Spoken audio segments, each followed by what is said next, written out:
Hello मेरे प्यारे बच्चों, आज और एक इम्पॉर्टेंट न्यूमेरिकल्स आप लोग के सामने लेके आए हैं। बच्चों, उम्मीद करते हैं कि आप लोग घर में प्रैक्टिस कर रहे हो।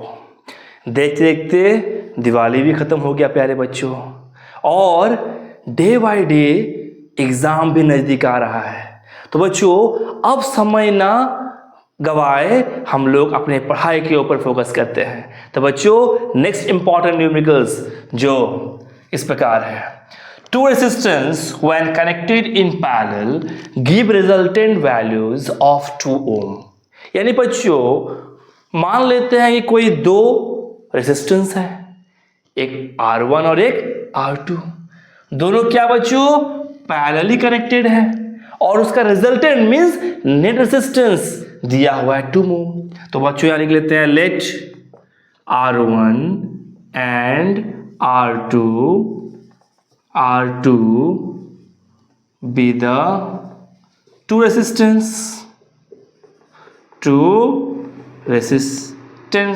या resistors. According to the question, 1 upon Rp equals to given what?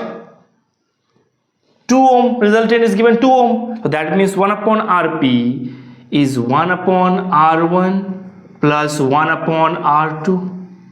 और प्यारे बच्चों, इस Rp का वैल्यू कितना दिया हुआ है? 2 ohm दिया हुआ है। लिख सकते हैं क्या?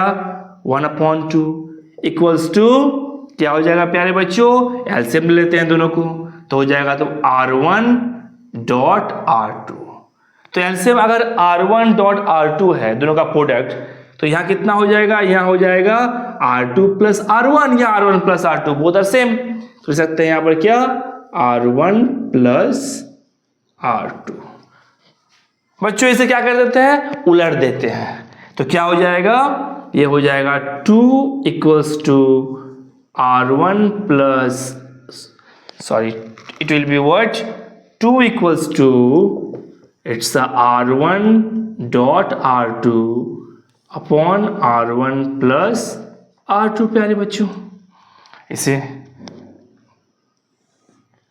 मिल गया, इसे बॉक्स में घेर देते हैं प्यारे बच्चों। अब नेक्स्ट बोला गया कि when connected in series the value becomes 9 ohm। अब यही दो रेसिस्टेंस को मैं अगर क्या कर दूं? सीरीज वाइज कनेक्ट कर दूं, तो इनका जो नेट रेसिस्टेंस होगा वो क्या हो जाएगा? बिकम्स 9 ओम प्यारे बच्चों। यानी प्यारे बच्चों लिख सकते हैं क्या कि R1 plus R2 equals to what? 9 ohm. अब ये इसको मान लेते हैं इक्वेशन फर्स्ट, मान लेते हैं इसको, मान लेते हैं इक्वेशंस 2 मान लेते हैं। अब फ्रॉम फर्स्ट एंड सेकेंड में इन दोनों में से क्या करते हैं प्यारे बच्चों? R1 प्लस R2 का वैल्यू यहां पुट कर देते हैं। तो from equation first and second प्यारे बच्चों क्या हो जाएगा? 2 equals to R1 R2 divide by 9 प्यारे बच्चों।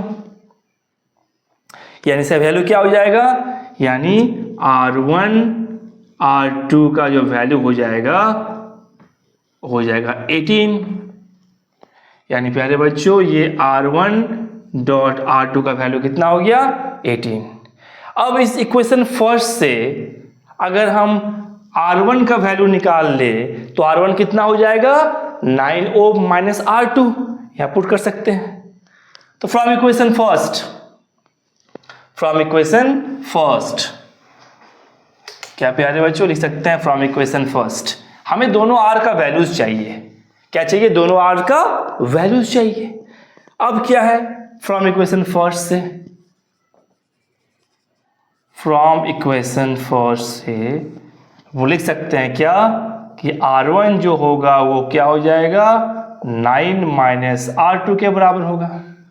इसे हम थर्ड मान लेते हैं इक्वेशन, और इसका वैल्यू इसमें पुट करते हैं। तो क्या हो जाएगा बच्चों? लिख सकते हैं नाउ क्या हो जाएगा, इसे पुट कर देते हैं, तो 9 minus R2 into R2 equals to 18 प्यारे बच्चों। अब इसे इंटू कर लें तो ये कितना हो जाएगा प्यारे बच्चों, 9R2 माइनस R2 का होल स्क्वायर इक्वल्स टू 18। अब इसे क्वाड्रेटिक इक्वेशंस के फॉर्म में कन्वर्ट कर लेते हैं, तो क्या हो जाएगा प्यारे बच्चों, ये हो जाएगा, माइनस कॉमन ले लेते हैं प्यारे बच्चों, तो कितना हो जाएगा R2 का square minus 9R2 equals to क्या हो जाएगा प्यारे बच्चों, इसको अगर हम यहीं पर रख दें तो ये कितना हो जाएगा, ये हो जाएगा आपका -18। माइनस कॉमन ले लिए प्यारे बच्चों। अब क्या होगा, यानी माइनस से बहुत सारे इंटू कर दिए, ये भी हो सकता है। नाउ इस -18 को अंदर डाल देते हैं, तो -18 को जब मैं अंदर रख दूं तो क्या हो जाएगा प्यारे बच्चों, इसमें हो जाएगा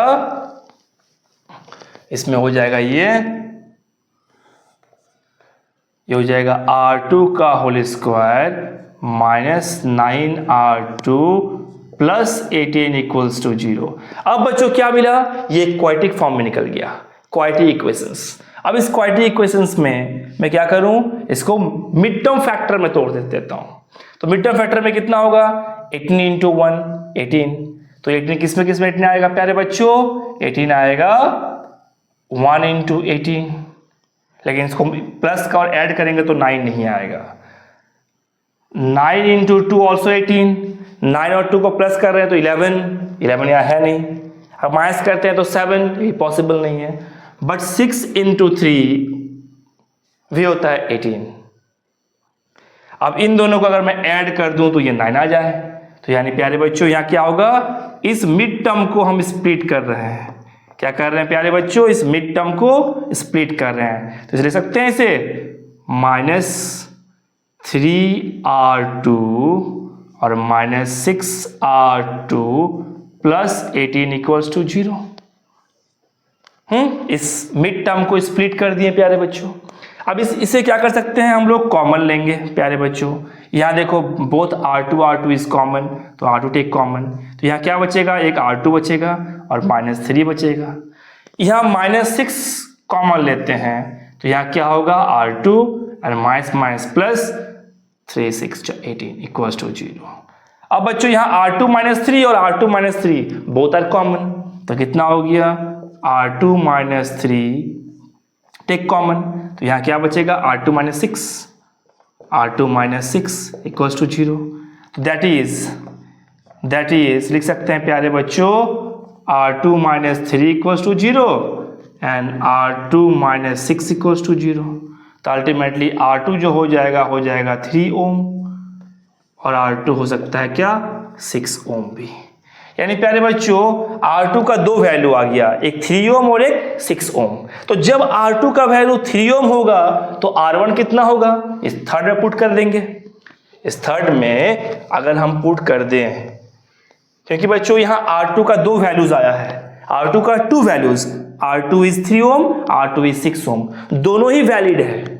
यानी प्यारे बच्चों यहाँ लिख सकते हैं क्या, कि if R2 is 3 ohm, if R2 equals to 3 ohm, then R1 will be what? Will be 9 minus R2. 9 minus R2 means 3, यानी 6 ohm। ये हो गया। और प्यारे बच्चों अगर हम लिख दें, यहाँ पर लिख दें, if R2 equals to 6 ohm, then R1 will be 9 minus 6 यानी 3 ओम। तो प्यारे बच्चों कोई भी वैल्यूज आप पुट कर दे इस इक्वेशन थर्ड में, आपको R1 का वैल्यूज मिल जाएगा। But you have to be remember, आप लोग को ये बात भी ध्यान देना है कि R2 को आप क्या ले रहे हो। इफ R2 इज 3 तो 3 पुट किए यहाँ पर, तो 9 minus 3 6। इफ R2 इज 6 तो R1 कितना हो जाएगा, 9 minus 6 यानी 3। दोनों ही आपका सही है प्यारे बच्चों। तो बच्चों उम्मीद करते हैं कि आपको समझ में आया होगा। बच्चों कॉपी इट नाउ।